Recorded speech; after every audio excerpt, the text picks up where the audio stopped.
Last week I ordered red snapper at a nice restaurant. Paid extra for it. Turns out, statistically, I probably didn't eat red snapper at all. 9 times out of 10 I didn't. And it gets worse.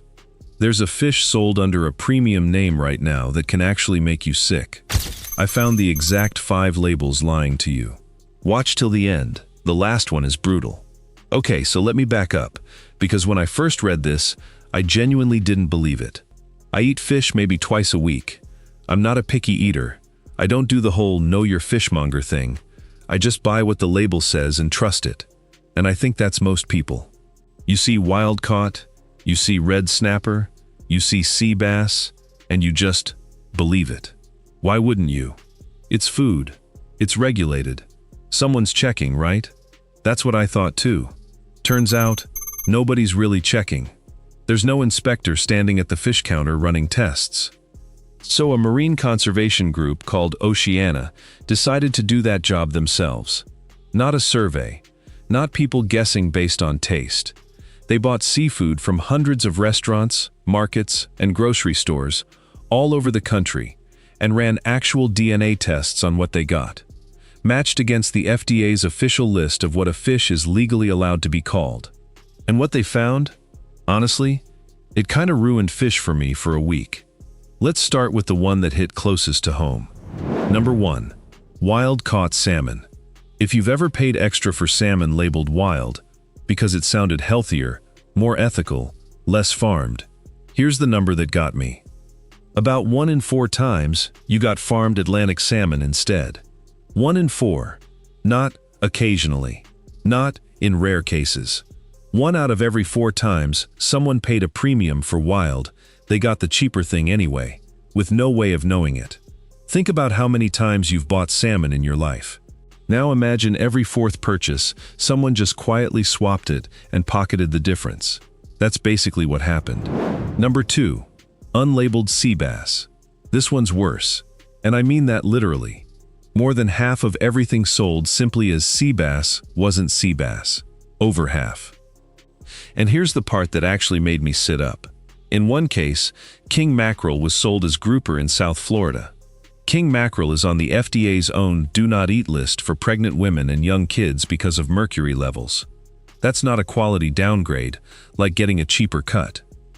That's a fish the government specifically warns vulnerable people away from, quietly relabeled and served to people who had no idea what they were actually eating.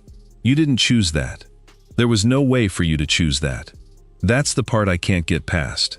Number 3. Red snapper. Back to where we started. My dinner. Last week. In one of the largest seafood fraud investigations ever done in this country. Over 1,000 samples. More than 600 retail locations. Red snapper had the highest mislabeling rate of anything they tested. Not high. The highest. Meaning, if you've ordered red snapper more than a couple times in your life, the odds say you've probably never actually eaten it. What you got instead was almost always something cheaper. Tilapia, farmed catfish, a completely different snapper species, sold under the name that just sounds best on a menu. And here's what stuck with me the most. This isn't one shady supplier somewhere. It's happening at every level. Restaurants, small markets, big grocery chains. The rates are different. Grocery chains were actually the most honest. Restaurants were the worst. But nobody tested completely clean. Nobody. If this is the kind of thing that makes your stomach drop a little, the stuff hiding in plain sight in stuff you buy every week, subscribe, because I do this every week, digging into exactly this kind of thing. Okay, back to it. Because the next one isn't even about a fish. It's about a place. Number 4. Anything you order at a sushi restaurant. Sushi venues specifically had the worst mislabeling rate of any type of place tested. We're talking close to 3 out of every 4 orders. Not one weird roll somewhere. 3 out of 4. Across the board. And here's why. Sushi-grade fish moves through more hands than almost anything else you eat. More renaming, more repackaging. By the time it's on your plate, the name on the menu is closer to marketing copy than an actual fact. Sushi grade isn't even a protected legal term. It doesn't mean what you think it means. It just means someone, somewhere along the chain, decided to call it that. Remember that number from the beginning. 9 times out of 10, not actually red snapper? This is why. It's not one dishonest guy at one restaurant. It's a system with almost nobody checking between the boat and your plate. If you've ever ordered premium or sushi grade anything and just trusted it, comment, "I trusted it" below, because I did too, for years. And now, the one that actually made me put my fork down mid-bite. Number 5. White tuna. You've probably seen this on a sushi menu. Maybe on cheaper canned tuna, marketed like a fancy upgrade. Here's what testing found. The overwhelming majority of fish sold as white tuna, we're talking the high 80s, percentage-wise, wasn't tuna at all. It was a fish called escolar.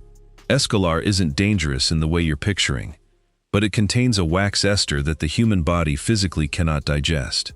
Eat more than a few ounces and, there's really no polite way to say this, it causes uncontrollable digestive distress. Hours later, no warning, some countries have banned selling it outright. In the US, it's technically legal, but it's supposed to come with a warning label, telling you what it actually is, and what it can do. Instead, it gets sold as white tuna. No warning, no mention of escolar at all. Just a name that sounds premium and safe, slapped onto a fish that will actively wreck your night. That one got me more than any of the others. The salmon thing, the sea bass thing, that's you got ripped off. This is different.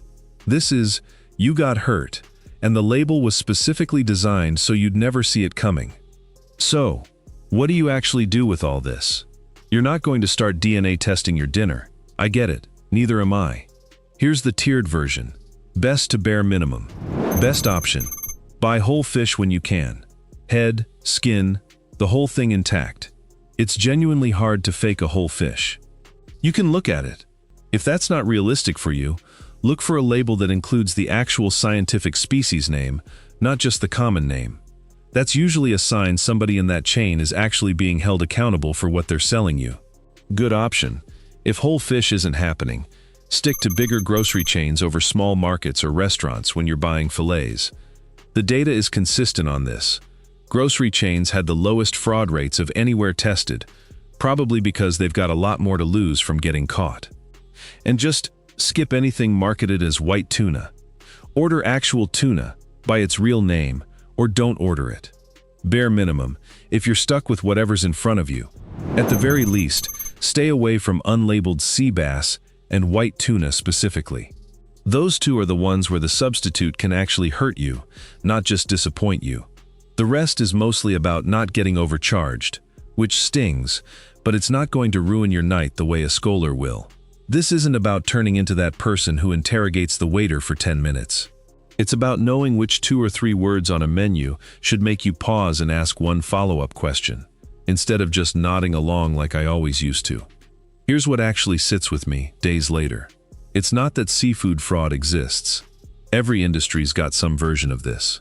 It's that the thing catching it is a non-profit with a DNA lab and a research budget, doing a job that should have belonged to regulators a long time ago. There is a federal traceability program now, but it only covers 13 types of imported fish, and it only tracks them from the boat to the US border. Not from the border to your plate. That entire second half, the part where you actually buy and eat the fish, is still wide open. So next time you're ordering red snapper, or paying extra for wild, or you see white tuna on a menu, and it sounds like the safe, fancy choice, you're going to remember this video. That's not me trying to scare you off seafood forever. It's just one more question before you order. That's genuinely going to change what ends up in front of you. If any of this affects a specific health decision for you, your doctor knows your situation better than I do. But I'm telling you, the next fish label you read is going to hit completely differently now. Drop a comment if you've ever gotten sick off something you ordered as white tuna. I have a feeling I'm not going to be the only one in these comments who's been there.